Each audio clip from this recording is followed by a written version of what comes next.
आवाज सुन राजा ने रानी से कहा, रानी, जंगल में शेर गुर्रा रहा है। रानी बोली, नहीं महाराज, वो शेर की नहीं बल्कि शेरनी की आवाज थी। राजा ने फिर से बड़े दृढ़ विश्वास के साथ रानी से कहा, नहीं रानी, वो गुर्राने की आवाज शेर की ही थी। रानी फिर बोल पड़ी, नहीं महाराज, वो दहाड़ शेर की नहीं बल्कि एक शेरनी की ही थी। राजा ने 3 बार उसे शेर बताया और रानी ने तीनों बार शेरनी ही कहा। दोनों अपनी अपनी बात पर अटल थे। राजा को उसकी बात बार बार मोड़े जाने पर बहुत क्रोध आया।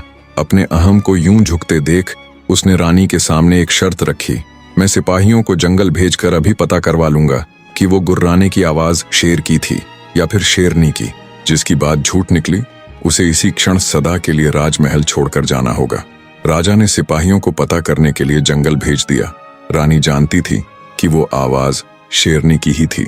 उसने विचार किया, जब सिपाही आकर राजा को सच्चाई बताएंगे तो इन्हें राजमहल छोड़कर जाना पड़ेगा। इनके बिना राज्य कैसे चलेगा? इससे अच्छा तो मैं ही राजमहल छोड़कर चली जाऊंगी। इसी में राजा और प्रजा दोनों की भलाई है। इस सोच के साथ रानी पहले ही महल के प्रवेश द्वार पर जाकर खड़ी हो गई। जब सिपाही जंगल से वापस आए तो रानी के पूछने पर उन्होंने बताया कि महारानी जी, वो आवाज शेरनी की ही थी। तब रानी ने सिपाहियों को सख्त निर्देश दिए कि उन्हें राजा के आगे सच्चाई को छिपाते हुए उनके सामने यही कहना है कि उन्होंने एक शेर को ही देखा था। इतना कहकर रानी शयन कक्ष में लौट आई। थोड़ी देर में रानी के पीछे पीछे सिपाही भी आ गए।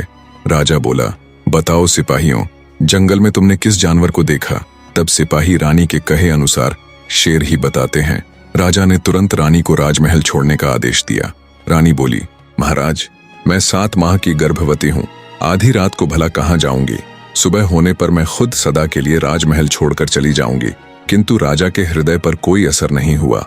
वे कठोर स्वर में बोले, रानी, शर्त के अनुसार तुम्हारी पराजय हुई है। तुम्हें अभी और इसी क्षण यह महल छोड़कर जाना होगा। उस समय वचनों का पालन किया जाता था।